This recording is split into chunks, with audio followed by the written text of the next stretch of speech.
السلام علیکم ورحمۃ اللہ وبرکاتہ۔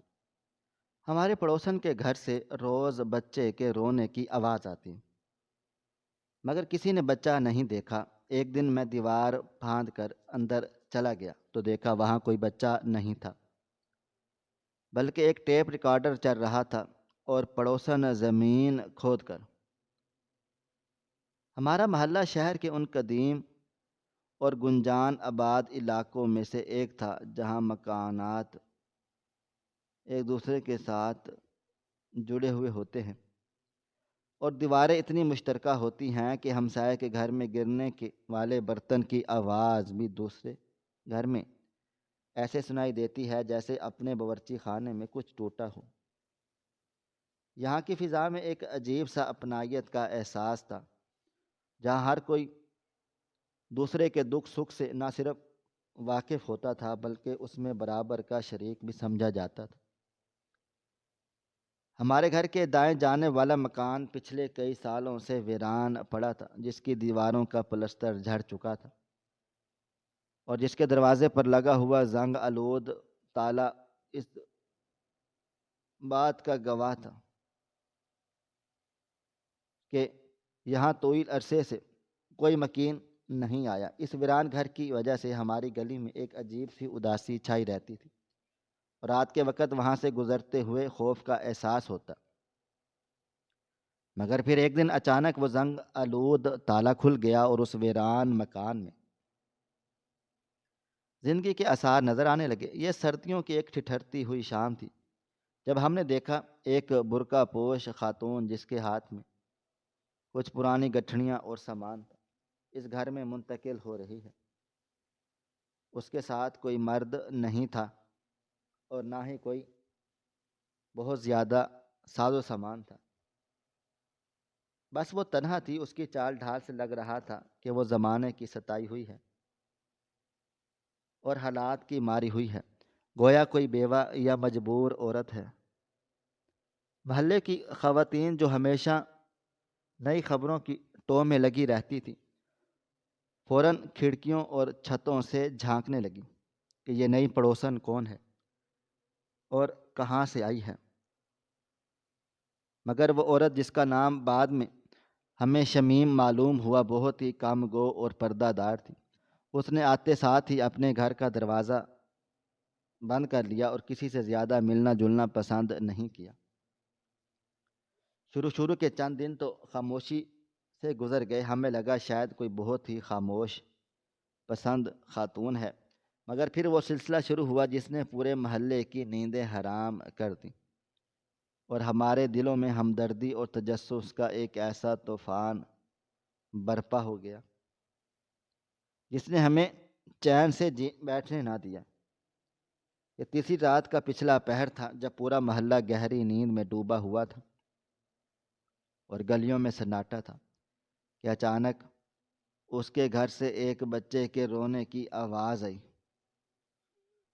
یہ کوئی عام رونے کی آواز نہیں تھی بلکہ ایسی دل خراش اور لرزہ خیز چیخیں تھیں جیسے کسی معصوم جان کو شدید اذیت دی جا رہی ہو یا وہ کسی ناقابل برداشت درد میں مبتلا ہو۔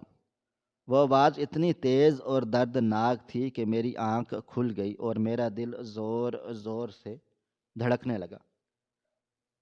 مجھے لگا کہ شاید میرے اپنے گھر میں کوئی بچہ رو رہا ہے، مگر پھر احساس ہوا کہ یہ آواز دیوار کے اس پار شمیم کے گھر سے آ رہی ہے۔ وہ بچہ بلک بلک کر رو رہا تھا، اس کے رونے میں ایک ایسی لہ تھی جو سننے والے کا کلیجہ چیر دیتی تھی۔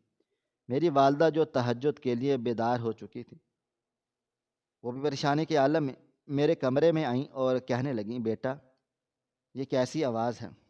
لگتا ہے ساتھ والی کا بچہ بہت زیادہ بیمار ہے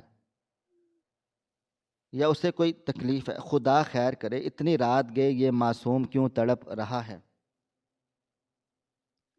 ہم دونوں ماں بیٹا دیوار کے ساتھ کان لگا کر کھڑے ہو گئے تاکہ اندازہ لگا سکیں کہ کیا ماجرا ہے،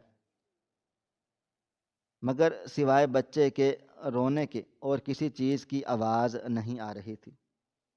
نہ کوئی چپ کرانے والا تھا، نہ کوئی لوری دینے والا، بس وہ ایک مسلسل آواز گونج رہی تھی، چیخ رہی تھی، چلا رہی تھی، جو رات کی تاریکی میں گونج رہی تھی۔ صبح ہوئی تو محلے میں ہر زبان پر اسی بچے کا تذکرہ تھا۔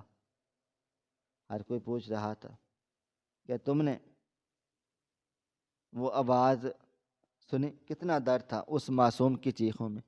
ضرور بیچاری شمیم پر کوئی بھاری وقت ہے۔ میری والدہ جو بہت ہی نرم دل اور خدا ترس خاتون تھی، انہوں نے فیصلہ کیا کہ وہ جا کر پڑوسن کی خیر خیریت دریافت کریں گی، اور اگر اسے کسی مدد کی ضرورت ہے تو اس کی مدد کریں گی۔ دوپہر کے وقت جب میں کام سے واپس آیا تو والدہ نے بتایا کہ وہ شمیم کے گھر گئی تھی، مگر اس نے دروازہ نہیں کھولا، بس دروازے کی اوٹ سے بات کی اور بتایا کہ اس کا ایک ہی بیٹا ہے جو پیدائشی طور پر بہت کمزور ہے اور شدید بیمار ہے۔ اسے ایک بیماری ہے جس میں اسے شدید درد ہوتا ہے۔ اس نے روتے ہوئے ماں جی کو بتایا کہ وہ بہت غریب ہے اور اس کے پاس علاج کے لیے پیسے نہیں ہیں، بس وہ گھریلو ٹوٹکے کر کے اسے چپ کرانے کی کوشش کرتی رہتی ہے۔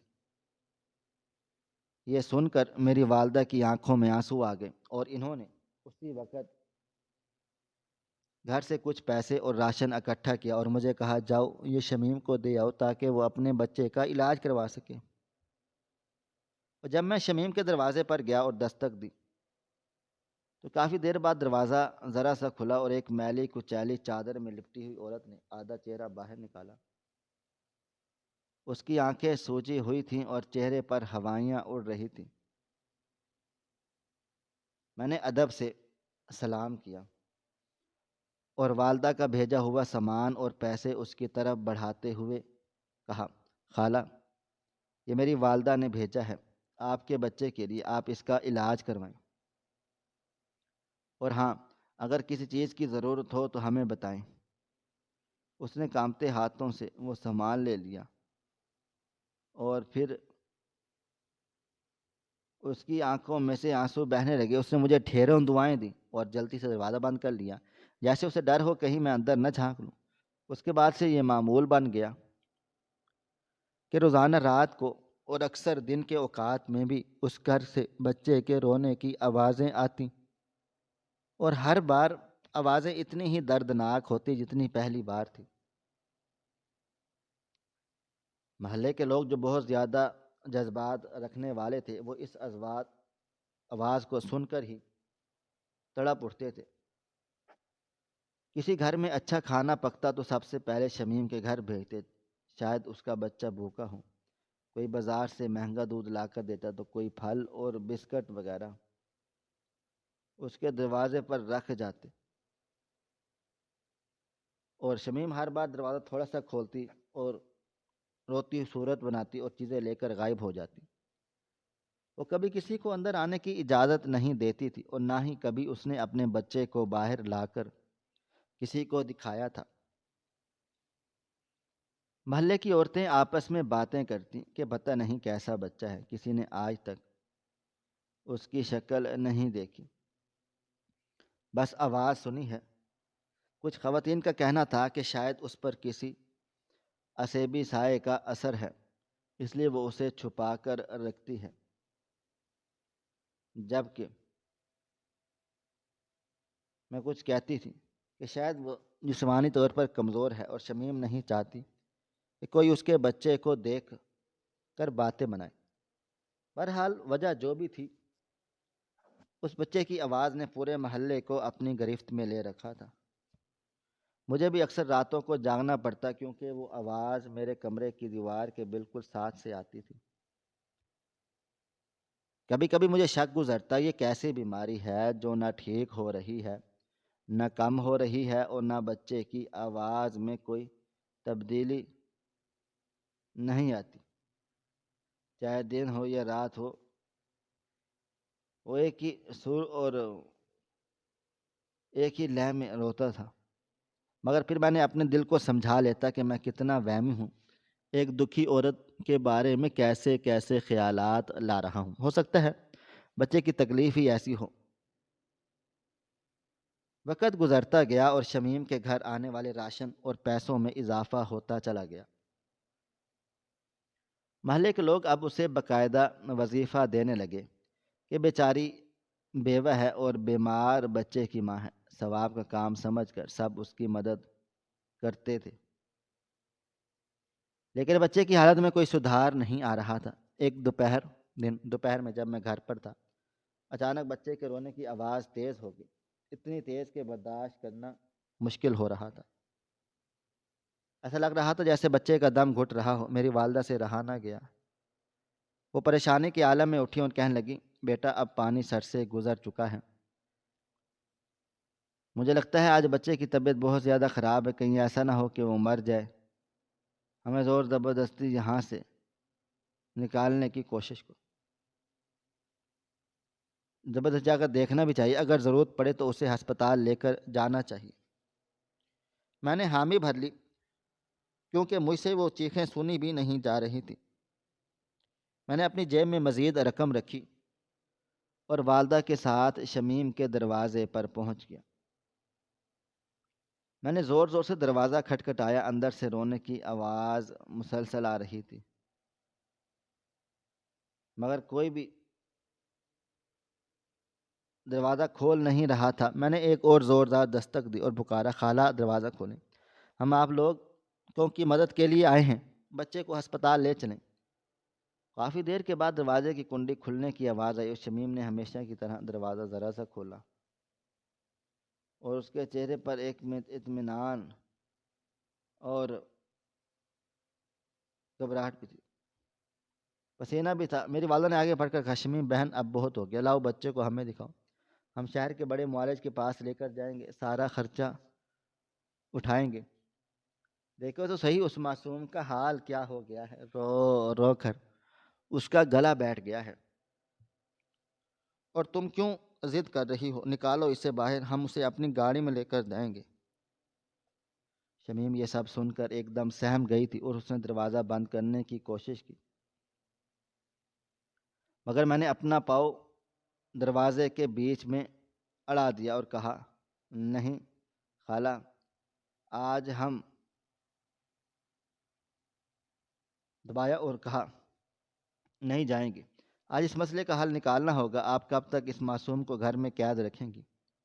محلے والے سب پریشان ہیں، اگر آپ کے پاس پیسے نہیں ہیں تو ہم سب مل کر چندہ جمع کر چکے ہیں، بس آپ بچے کو ہمارے حوالے کر دو، ہم اسے ٹھیک کروا کر لائیں گے۔ شمیم کی آنکھوں میں ایک عجیب سا خوف آ گیا اور اس نے پوچھا، خرید تیرنے لگا۔ اس نے اپنے دونوں ہاتھ جوڑ دیے اور گڑ گڑا کر کہنے لگا، نہیں آپ لوگ جائیں، مجھے کسی معالج کی ضرورت نہیں، میں خود سنبھال لوں گی، میرے بچے کو نظر لگ جاتی ہے، میں اسے باہر نہیں نکال سکتی۔ میری والدہ نے غصے اور ہمدردی کے ملے جلے جذبات میں کہا، یہ کیسی جہالت ہے بیٹی، نظر کے ڈر سے یا بچے کی جان لے لو گی کیا؟ دیکھو آواز سنو اس کی، وہ تمہیں پکار رہا ہے، ایک ماں ہو کر تم اتنی پتھر دل کیسے ہو سکتی ہو؟ ہٹو پیچھو، میں خود دیکھوں گی کہ اسے کیا ہو گیا ہے۔ میری والدہ نے زور زبردستی اندر جانے کی کوشش کی تو شمیم دیوار بن کر کھڑی ہو گئی۔ اس کا رویہ اب دفاعی بن چکا تھا اور وہ کسی بھی قیمت پر ہمیں اندر جانے یا بچے کو دکھانے پر راضی نہیں تھی۔ حالانکہ اندر سے آنے والی آواز اب اتنی ہی تیز تھی۔ میں نے سنجیدگی سے کہا، خالہ اگر آپ نے اپنی بچہ ہمیں نہیں دیا اور دکھایا بھی تو ابھی میں پولیس کو بلا لوں گا، کیونکہ یہ ظلم ہے اور ہم پڑوسی ہونے کے ناطے یہ ظلم نہیں ہونے دیں گے۔ پولیس کا نام سن کر شمیم کا رنگ پھک ہو گیا اور وہ کانپنے لگی۔ اس نے جلدی جلدی میرے ماں کے پیر پکڑ لیے اور روتے ہوئے کہنے لگی، خدا کے لیے پولیس کو مت بلانا، میں برباد ہو جاؤں گی، میں ایک دکھیاری عورت ہوں اور جو میرا کوئی بھی سہارا نہیں ہے، آپ میرے دشمن نہ بنے، میں مجبور ہوں، میری مجبوری کو سمجھے۔ میری والدہ نے مجھے اٹھایا اور نرمی سے کہا، تو پھر ہمیں بتاتی کیوں نہیں کیا مجبوری ہے، ہم تیرے اپنے ہیں، ہمیں دکھا بچہ، ہم شاید اس کی کوئی مدد کر سکے۔ شمیم نے ایک گہری سانس لی اور اس نے میلی چادر سے آنسو پہنچے اور اپنی نظریں جھکا لیں۔ اس کا جسم ابھی بھی کانپ رہا تھا اور اندر سے بچے کے رونے کی آواز ابھی بھی آ رہی تھی۔ اس نے دروازے کی چوکھٹ کو مضبوطی سے تھام رکھا تھا، جیسے وہ آخری حد تک بھی جسے ہم عبور ہی نہیں کر سکتے تھے۔ اس نے میری والدہ کی آنکھوں میں دیکھا اور اپنی نظریں چراتے ہوئے ایک ایسا جملہ کہا جس نے ہمیں لاجواب کر دیا اور جس میں بظاہر ایک ماں کی بے بسی اور ممتا کا درد کوٹ کوٹ کر بھرا تھا۔ اس نے لرزتی ہوئی آواز میں کہا کہ آپ لوگ نہیں سمجھیں گے، اس کی حالت بہت نازک ہے، اسے باہر کی ہوا راس نہیں آتی، اگر اسے ہوا لگ گئی تو یہ مر جائے گا، میرا بچہ بہت بیمار ہے، میں اسے باہر نہیں لا سکتی۔ شمیم کے منہ سے نکلنے والے اس جملے نے کہ وہ اپنے بچے کو باہر نہیں لا سکتی کیونکہ اسے نظر لگ جاتی ہے اور باہر کی ہوا راس نہیں آتی، میرے والدہ کے ممتا بھرے دل کو تو پگھلا دیا۔ وہ دروازہ بند کر کے اندر جا چکی تھی اور ہم دونوں ماں بیٹا واپس اپنے گھر کی دہلیز پر آ کھڑے ہوئے۔ میرے والدہ کی آنکھوں میں ابھی بھی اس دکھیاری عورت اور اس کے بیمار بچے کے لیے ہمدردی کے آنسو تیر رہے تھے، اور وہ بار بار اپنی چادر کے پلو سے آنکھیں پوچھتے ہوئے کہہ رہی تھی کہ بیچاری کتنی ڈری ہے، زمانے نے اسے کتنا ستایا ہے، کیا وہ کسی پر بھروسہ کرنے کو تیار ہی نہیں، ہمیں اس کی مجبوری سمجھ لینی چاہیے، وہ تیار بھی نہیں۔ میرا دل اسی ادھیڑ پن میں لگا رہا کہ آخرکار وہ کون سی ایسی بیماری ہے جس نے بچے کو ہسپتال لے جانے کی بجائے گھر میں قید کر رکھا ہے، اور وہ کون سی ایسی ماں ہے جو اپنے لخت جگر کو تڑپتا ہوا دیکھ کر بھی علاج کروانے سے انکاری ہو جائے۔ رات گہری ہوتی چلی گئی اور محلے میں سناٹا چھا گیا، مگر میری آنکھوں سے نیند کوسوں دور تھی۔ میں اپنے بستر پر لیٹا دیوار کی طرف کان لگائے منحوس گھڑی کا انتظار کر رہا تھا۔ جب وہ آواز آتی تو میں دوبارہ شروع ہوئی آواز، اور پھر ٹھیک رات کے 2 بجے وہی ہوا جس کا مجھے ڈر تھا۔ دیوار کے پار سے پھر اسی بچے کے رونے کی آواز ہوئی۔ یہ آواز اتنی ہی تیز، اتنی ہی دردناک اور اتنی ہی یکسانیت لیے ہوئے تھی جتنی کہ پچھلی کئی راتوں سے تھی۔ میں نے اپنی سانس روک کر پوری توجہ سے اس کی آواز سننے کی کوشش کی تاکہ اس میں چھپے ہوئے کسی راز کو پا سکوں، اور پھر وہ مجھے نکتہ سمجھ میں آیا جس نے میرے شک کو یقین میں بدلنا شروع کر دیا۔ میں نے محسوس کیا کہ بچے کے رونے کا انداز بالکل ایک جیسا ہے۔ عام طور پر جب کوئی انسان یا بچہ روتا ہے تو اس کی آواز میں اتار چڑھاؤ لگا رہتا ہے،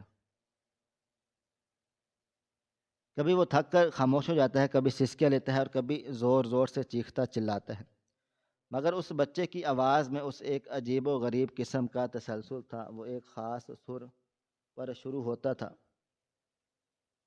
پھر بالکل اسی طرح ہچکیاں لیتا تھا، پھر اسی طرح دوبارہ چیختا چلاتا تھا جیسے کوئی مشین چل رہی ہو یا کوئی چیز بار بار دہرائی جا رہی ہو۔ میں نے گھڑی پر وقت نوٹ کیا تو مجھے یہ دیکھ کر مزید حیرت ہوئی۔ یہ رونا ٹھیک 45 منٹ تک جاری رہا اور پھر اچانک بند ہو گیا، جیسے کسی نے بٹن دبا کر سوئچ آف کر دیا ہو۔ کوئی بھی بچہ اس طرح گھڑی دیکھ کر خاموش نہیں ہوتا۔ یہ بات میرے ذہن میں کھٹک گئی اور میں نے فیصلہ کر لیا کہ اب اس معاملے کی تہہ تک پہنچ کر رہوں گا۔ اگلے کئی روز میں نے اپنے دفتر سے چھٹی لے لی اور اپنا سارا وقت اس پڑوسن کی نگرانی میں صرف کرنے کا منصوبہ بنا لیا۔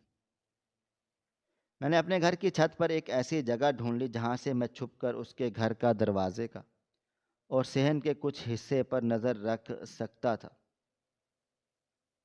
لیکن ہاں، میں دیکھنا چاہتا تھا کہ آخرکار اس گھر میں چل کیا رہا ہے۔ میں نے دیکھا کہ محلے کے لوگ اپنی روایات کے مطابق بدستور اس کی مدد میں پیش ہیں۔ صبح سویرے ہی کوئی نہ کوئی خاتون اس کے دروازے پر دستک دیتی اور دودھ کا ڈبہ، پھل یا بچا ہوا کھانا پکڑا آتی۔ شمیم ہر بار باہر ذرا سا دروازہ کھولتی اور نہایت عاجزی سے اور وہ شمیم وصول کر لیتی اور دعائیں دیتی ہوئی دروازہ بند کر لیتی۔ مجھے یہ دیکھ کر بڑا غصہ آتا ہے کہ لوگ اپنی محنت کی کمائی ایک ایسی عورت پر لٹا رہے ہیں جو شاید ان کے جذبات سے کھیل رہی ہے۔ میں نے نوٹ کیا کہ کم از کم 10 ڈبے مہنگے دودھ کے پڑے ہیں جا چکے تھے، اور اتنا راشن جا چکا تھا جو ایک اکیلی عورت اور اس بیمار بچے کے لیے مہینے بھر کافی تھا۔ مگر حیرت کی بات یہ تھی کہ اس کے گھر سے کبھی کوڑا کرکٹ نکلتے ہوئے نہیں دیکھا گیا، نہ ہی کبھی دودھ کے خالی ڈبے کوڑے دان میں نظر آئے۔ سوال یہ تھا کہ وہ سارا سامان کہاں جا رہا تھا، اور وہ بچہ اتنا کھاتا ہے یا کچھ معاملہ اور تھا۔ ایک اور بات جو میں نے ان دنوں میں نوٹ کی تھی وہ یہ تھی کہ شمیم کے گھر سے کبھی کسی دوا کی یا شیشے کی یا گولیوں کے پتے نہیں نکلے۔ اگر بچہ اتنا بیمار ہے تو دوا تو آتی ہوگی، مگر اس گھر میں صرف راشن اور پیسہ اندر جاتا تھا، دوا کا نام و نشان نہیں تھا۔ میری والدہ بھی اب کچھ فکر مند دکھائی دینے لگی تھی، کیونکہ ان کے بقول بچے کی آواز میں کمزوری کی بجائے وہی شدت برقرار تھی، جس کا مطلب تھا اسے کوئی افاقہ نہیں ہو رہا۔ میں نے والدہ سے ذکر کیا کہ مجھے شمیم کی حرکات پر شک ہے۔ انہوں نے مجھے ڈانٹ دیا کہ تم بلا وجہ بدگمانی کر رہے ہو۔ مگر اماں نے مجھے ڈانٹ دیا، کہا کہ اللہ کے کاموں میں دخل مت دو۔ میں ہار ماننے والا نہیں تھا، میرا جاسوسی کا عمل جاری تھا۔ منگل کی دوپہر تھی، سورج سوا نیزے پر تھا اور گرمی کی شدت سے گلیاں ویران پڑی تھیں۔ میں حسب معمول اپنی چھت کی اوٹ سے اس کے گھر پر نظر رکھے ہوئے تھا کہ اچانک اس کے گھر کا دروازہ کھلا اور شمیم باہر نکلی۔ یہ پہلا موقع تھا کہ وہ اتنے عرصے کے بعد اپنی دن کی روشنی میں گھر سے باہر قدم رکھتے دیکھا تھا۔ اس نے سر سے پاؤں تک سیاہ برقع اوڑھ رکھا تھا اور ہاتھ میں ایک بڑا سا تھیلا تھا جو کافی بھاری محسوس ہو رہا تھا۔ اس نے ادھر ادھر دیکھا، جب یقین ہو گیا گلی میں کوئی نہیں، اس نے جلدی سے دروازے کو تالا لگایا، اور کوئی وہ عام تالا نہیں تھا بلکہ اس کے بعد 1 2 3 بڑے تالے دروازے پر جڑ دیے، جیسے اسے ڈر ہو کہ اس کی غیر موجودگی میں کوئی اس کے خزانے کو لوٹ نہ لے۔ اس کے وہ تیز قدموں سے گلی کے موڑ کی طرف بڑھی۔ اس کی چال میں وہ کمزوری یا بے چارگی نہیں تھی جو ہمارے سامنے ظاہر کرتی تھی، بلکہ وہ پوری طاقت اور اعتماد سے چل رہی تھی۔ میں نے فوراً اپنی چپل پہنی اور سر پر کپڑا لپیٹ کر اس کے پیچھے ہو لیا۔ میں نے کافی فاصلہ رکھا تاکہ اسے میرے قدموں کی چاپ سنائی نہ دے۔ وہ گلیوں بازاروں سے گزرتی ہوئی شہر کے مرکزی حصے کی طرف بڑھی جا رہی تھی۔ میرا خیال تھا کہ شاید وہ بچے کی دوا لینے کے لیے یا کسی حکیم کے پاس جا رہی ہوگی، مگر میری حیرت کی انتہا نہ رہی جب شہر کے سب سے بڑے سرکاری ہسپتال کے گیٹ کے سامنے سے گزر گئی اور اندر مڑ کر بھی نہیں دیکھا۔ اگر اس کا بچہ بیمار تھا تو یہ ہسپتال اس کی منزل ہونا چاہیے تھا، مگر وہ آگے بڑھتی چلی گئی۔ اس کے بعد راستے میں کئی میڈیکل سٹور والے اور بچوں کے کلینک آئے، مگر اس نے کسی پر دھیان رکھنے کی زحمت نہیں کی۔ وہ مسلسل چلتی رہی اور اس کے ہاتھ میں موجود تھیلا اس کے ساتھ ساتھ جھوٹ رہا تھا۔ میرے ذہن میں سوالات کا ہجوم تھا۔ آخر یہ جا کہاں رہی ہے؟ کیا یہ سارا راشن بیچنے جا رہی ہے جو لوگوں نے دیا تھا، یا اس کا ٹھکانہ کوئی اور تھا؟ تقریباً کوئی آدھے گھنٹے کی مسافت کے بعد وہ شہر کے سب سے بڑے، مہنگے اور معروف بازار میں داخل ہوئی، جسے صرافہ بازار کہا جاتا ہے۔ یہ سونے چاندی کے بیوپاریوں کا مرکز تھا جہاں کروڑوں کاروبار تھا۔ یہاں مرکز بھی تھا۔ پہنچے اس کی رفتار دھیمی ہو گئی، وہ دکانوں کے سائن بورڈ کو غور سے دیکھنے لگی۔ میرا دل دھک دھک کرنے لگا۔ ایک مانگ کر گزارا کرنے والی عورت کا سونے کے بازار میں کیا کام؟ کیا وہ یہاں بھیک مانگنے آئی ہے؟ مگر یہاں تو امیر کبیر لوگ آتے ہیں اور بھکاریوں کو دکان کے اندر جانے کی اجازت نہیں ہوتی۔ میں نے دیکھا کہ وہ ایک بہت ہی بڑی اور عالی شان دکان جس کا نام سیٹھ کریم جولرز تھا، اس کے شیشے کے دروازے کے پاس رکی۔ اس نے اپنے نقاب کو درست کیا اور پھر اطمینان سے دروازہ کھول کر اندر داخل ہو گئی۔ میں بازار کے ایک کھمبے کی اوٹ میں چھپ گیا جہاں سے میں دکان کا اندر کا منظر صاف تو نہیں دیکھ سکتا تھا، مگر ہاں میری نظر دروازے پر نظریں تھیں۔ میں وہیں کھڑا انتظار کرنے لگا۔ منٹ گھنٹوں کی طرح گزر رہے تھے اور میرا ذہن اب گٹھنوں کی طرح گزر رہے تھے۔ خیال بھی آ رہے تھے شاید وہ اپنا پرانا زیور بیچنے آئی ہو تاکہ بچے کا علاج کروا سکے۔ اگر ایسا ہے تو میں نے اس پر بہت ظلم کیا۔ میں اس کے بارے میں غلط سوچا۔ مجھے خود پر شرمندگی ہونے لگی کہ شاید وہ واقعی ہی مجبور ہے اور اپنی آخری نشانی بیچ کر بچے کی جان بچانا چاہتی ہے۔ تقریباً کوئی 45 منٹ کے بعد دکان کا دروازہ دوبارہ کھلا اور شمیم باہر نکلی، مگر اس بار اس کا انداز بدل چکا تھا۔ اس کے ہاتھ میں وہ بھاری تھیلا اب نظر آ گیا تھا، خالی ہاتھ تھی اور اس نے اپنے برقعے کو سینے کے پاس سے مضبوطی سے پکڑ رکھا تھا جیسے اس کے اندر کوئی چھپا ہو۔ مگر جس چیز نے مجھے سب سے زیادہ چونکا دیا وہ اس کی آنکھیں تھیں جو نقاب کے اندر سے بھی چمک رہی تھی۔ ان میں دکھ یا لاچاری نہیں تھی بلکہ ایک عجیب سی فاتحانہ چمک اور اطمینان تھا،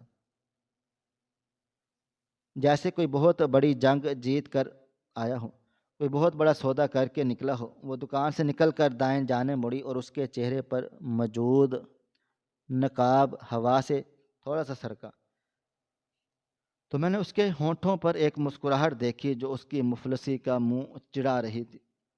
میں نے سوچا کہ اب یہی موقع ہے اور دیکھی تھی کہ اب اس کا راستہ روکا جائے، اس سے پوچھا جائے کہ وہ یہاں کیا کر رہی ہے، وہ تھیلا کہاں گیا۔ میں نے ہمت جمع کی اور تیز سے چلتا اس کے قریب پہنچا۔ وہ اپنے دھیان میں مگن تھی اور وہ نوٹوں کی گڈیوں یا شاید سونے کے بارے میں سوچ رہی تھی جو اس نے ابھی ابھی خریدا تھا۔ میں اس کے بالکل سامنے جا کر اس کا راستہ روک لیا اور وہ واقعی ہی گھبرا گئی اور وہ ایک دم سے گھبرا کر پیچھے ہو گئی۔ اس نے مجھے پہچاننے میں ایک لمحہ نہیں لگا کیونکہ میں نے سر پر کپڑا لپیٹ رکھا تھا، مگر میری آنکھوں میں مجھے بے نقاب کر دیا۔ اس نے لڑکھڑاتی ہوئی آواز میں کہا، ارے بیٹا تم یہاں، تم تو پڑوس میں رہتے ہو نا۔ میں نے اس کی آنکھوں میں آنکھیں ڈال کر انتہائی سخت لہجے میں بولا، جی جی خالہ، میں وہی بے وقوف پڑوسی ہوں جو آپ کے بیمار بچے کے لیے روز کھانا بھیجتا ہے، مگر آپ یہاں کیا کر رہی ہیں؟ اور وہ سامان والا تھیلا کہاں ہے جو آپ لے کر آئی تھی؟ اور سب سے بڑھ کر کہ ایک غریب اور لاچار عورت جس کے پاس بچے کے دودھ کے پیسے نہیں ہیں،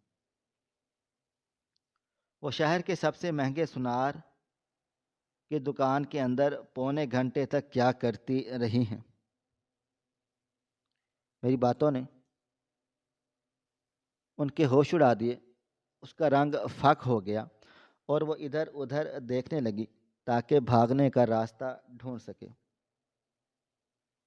مگر میں نے آج تہیہ کر لیا تھا کہ آج اسے جانے نہیں دوں گا۔ اس نے بہانے بنانے کی کوشش کی، وہ تو بس زکوٰۃ مانگنے گئی تھی، مگر میں نے اس کے برقعے کے نیچے چھپے ہوئے ہاتھ کو دیکھ لیا تھا جس کی مٹھی میں کوئی سخت چیز دبی ہوئی تھی جو یقیناً زکوٰۃ کے پیسے نہیں تھے بلکہ کچھ اور ہی تھا۔ میں نے اسے وہیں بازار کے بیچوں بیچ سڑک پر چھوڑا اور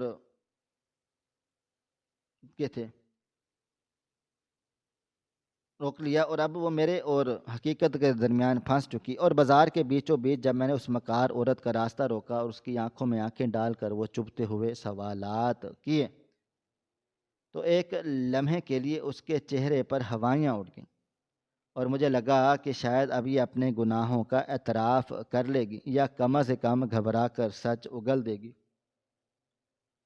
مگر میں اس کی شاطرانہ ذہنیت اور اس کی اداکاری کی مہارت سے پوری طرح واقف نہیں تھا۔ اس نے پلک جھپکتے ہی اپنا پینترا بدلا اور بازار کے ہجوم کا فائدہ اٹھاتے ہوئے اچانک رونا شروع کر دیا۔ اس نے بلند آواز میں دہائی دینا شروع کر دی کہ ہائے لوگو، دیکھو یہ لڑکا مجھے تنگ کر رہا ہے، میں ایک مجبور بیوہ ہوں اپنے بیمار بچے کی دوائیاں لینے کے لیے آئی تھی اور یہ مجھ پر الزام لگا رہا ہے۔ اس کی آواز سن کر ارد گرد کے لوگوں نے، دکاندار اور راہگیر جمع ہو گئے اور شک بھری نظروں سے مجھے دیکھنے لگے، اور اس سے پہلے کہ میں اپنی صفائی میں کچھ کہتا یا اس کے جھوٹ کا پردہ چاک کرتا، وہ ہجوم کی آڑ میں سانپ کی طرح پھسل گئی اور میں اپنی شرافت اور عزت کے خوف سے خاموش ہو گیا، کیونکہ وہاں کوئی میری بات پر یقین نہیں کرتا کہ ایک برقع پوش دکھیاری عورت جھوٹ بول رہی ہے۔ میں دانت پیس کر رہ گیا اور وہ میری نظروں سے اوجھل ہو گئی۔ میں ناکام اور غصے میں بفرا ہوا گھر واپس آیا۔ میرا دل و دماغ بھٹی کی طرح تپا رہا تھا۔ مجھے اب 100% یقین ہو چکا تھا کہ یہ عورت کوئی عام بھکارن یا مجبور ماں نہیں ہے، بلکہ یہ ایک بہت بڑی نوسر باز ہے جو ہمارے جذبات اور ہمارے ایمان کا امتحان لے رہی ہے۔ گھر پہنچ کر میں نے دیکھا کہ میری سادہ لو والدہ ابھی بھی اس کے لیے دعائیں کر رہی تھی، اور انہوں نے شام کے کھانے میں سے ایک حصہ اس کے لیے نکال کر رکھا ہوا تھا۔ یہ سب دیکھ کر میرے تن بدن میں آگ لگ گئی، مگر میں نے ضبط سے کام لیا، کیونکہ میں جانتا تھا جب تک کوئی ٹھوس ثبوت اپنی والدہ اور محلے والوں کے سامنے نہیں رکھوں گا، وہ مجھے ہی ظالم اور شکی سمجھیں گے اور شمیم کی مظلومیت کا ڈھونگ جیت جائے گا۔ رات ہوئی تو حسب معمول وہی ڈرامہ دوبارہ شروع ہو گیا۔ ٹھیک اسی وقت دیوار کے اس پار سے بچے کے رونے کی آواز آئی، مگر آج یہ آواز میرے لیے ہمدردی کا باعث نہیں تھی، بلکہ میرے اعصاب پر ہتھوڑے برسا رہی تھی۔ میں نے نوٹ کیا کہ آج آواز میں ایک عجیب سی خرخراہٹ بھی شامل تھی، جیسے گلے میں کچھ پھنسا۔ یہ میرے لیے آخری تنبیہ تھی۔ میں نے فیصلہ کر لیا کہ آج رات چاہے کچھ بھی ہو جائے، میں اس رات سے پردہ ہٹا کر رہوں گا اور اس گھر کی چار دیواری کے اندر جھانک کر دیکھوں گا کہ آخر ماجرا کیا ہے۔ میں نے آدھی رات تک جاگ کر انتظار کیا، جب گلی میں مکمل سناٹا چھا گیا اور محلے کے تمام گھروں کی بتیاں گل ہو گئیں، تو میں دبے پاؤں اپنے بستر سے اٹھا۔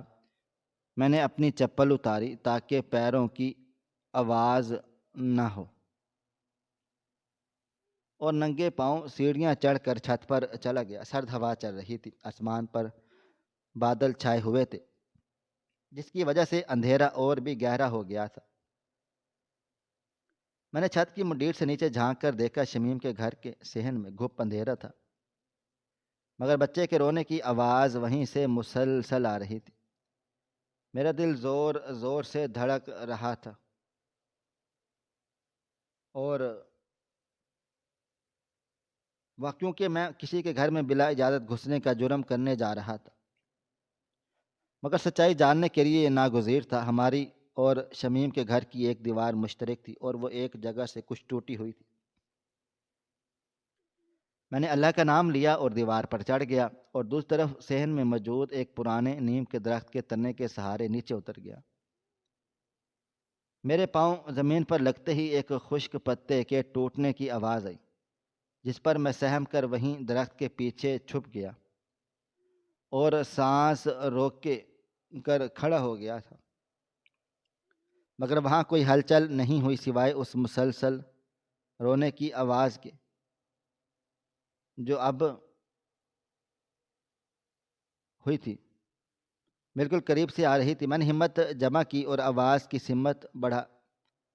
یہ آواز صحن کے بیچ میں پڑی ہوئی ایک ٹوٹی ہوئی چارپائی کی طرف سے آ رہی تھی۔ جس پر ایک گندی سی رضائی پڑی تھی اور ایسا لگ رہا تھا جیسے کوئی بچہ اس کے اندر موجود ہے۔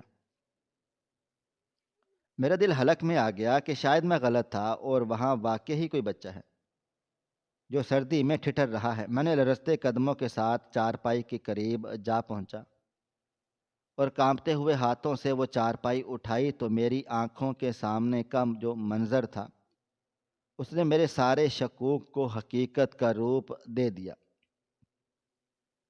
وہاں رضائی کے نیچے کوئی گوشت پوش کا انسان یا کوئی بیمار بچہ نہیں تھا، بلکہ وہاں ایک بہت پرانا اور بڑے سائز کا ٹیپ ریکارڈر رکھا ہوا تھا جس کی کیسٹ آہستہ آہستہ گھوم رہی تھی، اور اس میں سے وہ دل خراش آوازیں باہر نکل رہی تھیں جو پچھلے کئی مہینوں سے ہمارے محلے کا سکون برباد کیے ہوئے تھی۔ مشین کے ساتھ ایک بڑا سا سپیکر بھی جڑا ہوا تھا تاکہ آواز دور تک جائے اور لوگ اسے سن کر تڑپ اٹھیں اور اپنی جیبیں خالی کر دیں۔ یہ منظر دیکھ کر لیا تھا، تڑپ اٹھیں۔ مجھے شدید طیش آ گیا تھا کس طرح ایک عورت نے ایک بے جان مشین کو انسانی ہمدردی لوٹنے کا ذریعہ بنایا تھا۔ میں نے چاہا کہ میں ابھی اس مشین کو اٹھا کر زمین پر پٹک دوں، مگر تبھی کمرے کا دروازہ کھلنے کی آواز آئی۔ میں بجلی کی تیزی سے دوبارہ اسی نیم کے درخت کے پیچھے چھپ گیا جہاں اندھیرا زیادہ تھا۔ دروازہ کھلا اور شمیم باہر نکلی۔ اس کے ہاتھ میں ایک لاٹین تھا جس کی مدھم روشنی میں اس کا چہرہ بہت ہی بھیانک لگ رہا تھا۔ اس نے ادھر ادھر دیکھا جیسے اسے کسی موجودگی کا احساس ہو، پھر مطمئن ہو کر صحن کے دوسرے کونے کی طرف بڑھی اور اس کے دوسرے ہاتھ میں لوہے کی ایک چھوٹی سی کدال تھی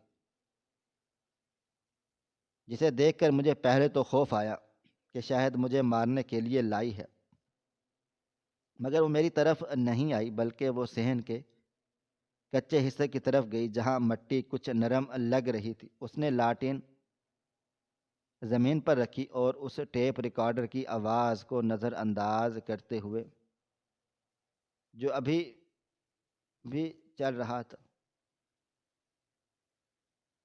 وہ زمین پر بیٹھ گئی اور اس نے کھدائی شروع کر دی۔ وہ بہت تیزی اور مہارت سے زمین کھودی جا رہی تھی جیسے اسے پتہ ہو وہاں کیا دفن ہے۔ میرا تجسس اب خوف پر حاوی ہو چکا۔ میں آنکھیں پھاڑے اندھیرے میں دیکھنے کی کوشش کر رہا تھا۔ یہ آدھی رات کو کون زمین کھود رہا ہے اور کیا اس نے کسی کو مار کر یہاں دبایا ہے یا کوئی جادو ٹونا کر رہی ہے؟ مٹی ہٹنے کی آواز اور ٹیپ ریکارڈر کے نکلنے والی بچے کی چیخیں مل کر ایک بہت ہی ڈراؤنا سما پیدا کر رہی تھی۔ کچھ دیر کی محنت کے بعد اسے شاید وہ چیز مل گئی جس کی اسے تلاش تھی۔ اس نے کدال ایک طرف پھینکی اور اپنے دونوں ہاتھوں سے مٹی سے ہٹانا شروع کر دی۔ پھر ایک نے پوری طاقت لگا کر زمین کے اندر سے کوئی بھاری چیز کھینچنا شروع کی۔ میں سانس روکے یہ سب کچھ دیکھ رہا تھا۔ آخر کار وہ چیز باہر نکل آئی۔ یہ ایک پرانے زمانے کا مٹی کا بڑا سا گھڑا تھا جو مٹی میں لت پت تھا۔ شمیم نے اپنی میلی چادر اس گھڑے کو صاف کیا۔ اس کی آنکھوں میں لاٹین کی روشنی میں ایک عجیب سی حریصانہ چمک تھی۔ اس نے ادھر ادھر دیکھا اور پھر کانپتے ہوئے ہاتھوں سے اس گھڑے کا ڈھکن ہٹایا۔ میں اپنی جگہ سے تھوڑا سا آگے جھکا تاکہ دیکھ سکوں اس کے اندر کیا ہے، اور پھر جب میری نظر اس چیز پر پڑی جو اس گھڑے کے اندر تھی، لاٹین کی روشنی سیدھی اس کے اندر پڑ رہی تھی اور میں نے دیکھا کہ وہ کوئی راکھ یا ہڈیاں نہیں تھی بلکہ وہ گھڑا لب بھرا ہوا تھا اور اس کا منہ کھلے کا کھلا رہ گیا جس کے اندر سونے کی انگوٹھیاں،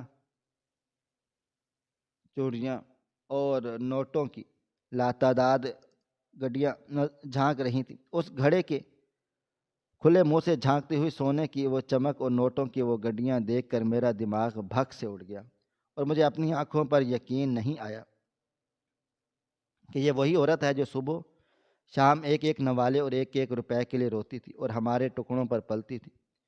یہ کوئی دکھی ماں نہیں تھی بلکہ یہ تو ایک ماہر نوسر باز اور دولت کی انتہائی بھوکی پجاری تھی، جس نے انسانی جذبات کو اپنا کاروبار بنا رکھا تھا۔ وہ ٹیپ ریکارڈر پر چلنے والی بچے کی چیخیں دراصل اس کے لیے سونے کے انڈے دینے والی مرغی تھی، جس کے ذریعے وہ لوگوں کے دل پگھلا کر ان کی جیبیں خالی کرتی تھی، پھر اسی خیرات اور ہمدردی کے پیسوں سے سونا خرید کر یہاں زمین میں دفن کرتی تھی، تاکہ کسی کو کان و کان خبر نہ ہو اور وہ اپنا کالا دھن چھپا سکے۔ میں سمجھ گیا تھا کہ آج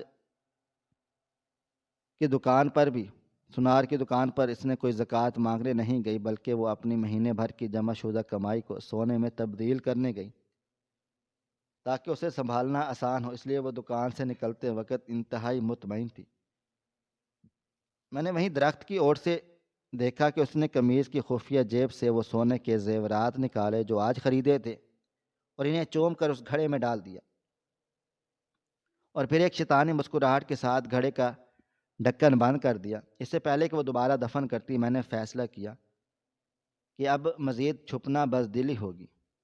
میں دبے پاؤں دیوار کی طرف بھاگا اور اپنی چھت پر واپس آ گیا۔ میں نے فوراً نیچے جا کر اپنی والدہ کو جگایا اور محلے کے 2-3 معتبر لوگوں کے دروازے کھٹکھٹائے۔ میں نے انہیں گھبراہٹ میں بتایا کہ شمیم کے گھر چوری ہو رہی ہے اور کچھ لوگ اندر گھس آئے ہیں، تاکہ وہ فوراً سے میرے ساتھ چلیں۔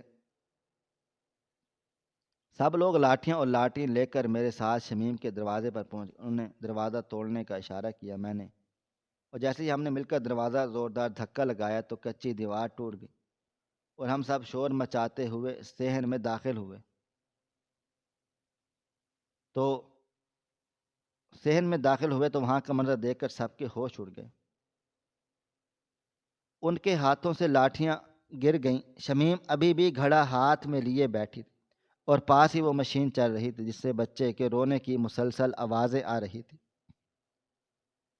ہمیں اچانک اپنے سر پر کھڑا دیکھ شمیم کے ہاتھ سے وہ وزنی گھڑا چھوٹ کر زمین پر گرا اور اس کا کچا ڈھکن ٹوٹ گیا، جس کے ساتھ ہی اس کے اندر سے سونے کے بسکٹس، انگوٹھیاں، چوڑیاں اور نوٹوں کے ہزاروں بنڈل نکل کر صحن کی کچی اب زمین پر بکھر گئے۔ محلے والے جو بچے کو بچانے اور چور کو پکڑنے آئے تھے، یہ خزانہ دیکھ کر پتھر کے ہو گئے۔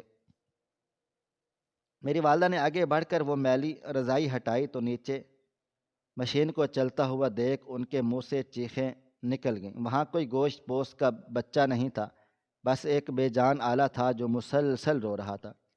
شمیم نے دیوار پھاند کر بھاگنے کی کوشش کی، مگر محلے کے نوجوانوں نے اسے پکڑ لیا۔ اس کا برقع اتر چکا تھا اور اس کے چہرے پر موجود مکاری اور خوف اب عیاں تھا۔ بزرگوں نے وہ سونا اور پیسہ دیکھا تو سر پیٹ لیے کہ یہ سب ہماری زکوٰۃ، خیرات اور صدقات کا مال ہے جو اس نے ہم سے دھوکے سے لیا اور یہاں جمع کر رکھا ہے۔ حقیقت پوری طرح کھل چکی تھی۔ اس عورت کا کوئی بچہ نہیں تھا اور نہ ہی وہ بیوہ تھی، بلکہ وہ ایک پیشہ ور بھکارن اور دھوکے باز تھی جو شہر شہر جا کر یہی ڈرامہ رچاتی اور جب راز کھلنے لگتا تو جگہ بدل لیتی تھی۔ پولیس کو بلایا گیا۔ جب تفتیش ہوئی تو پتہ چلا یہ عورت کئی شہروں میں اشتہاری تھی اور اس نے اسی طرح لوگوں کے جذبات سے کھیل کر کروڑوں روپے کی جائیداد بنا کر رکھی تھی۔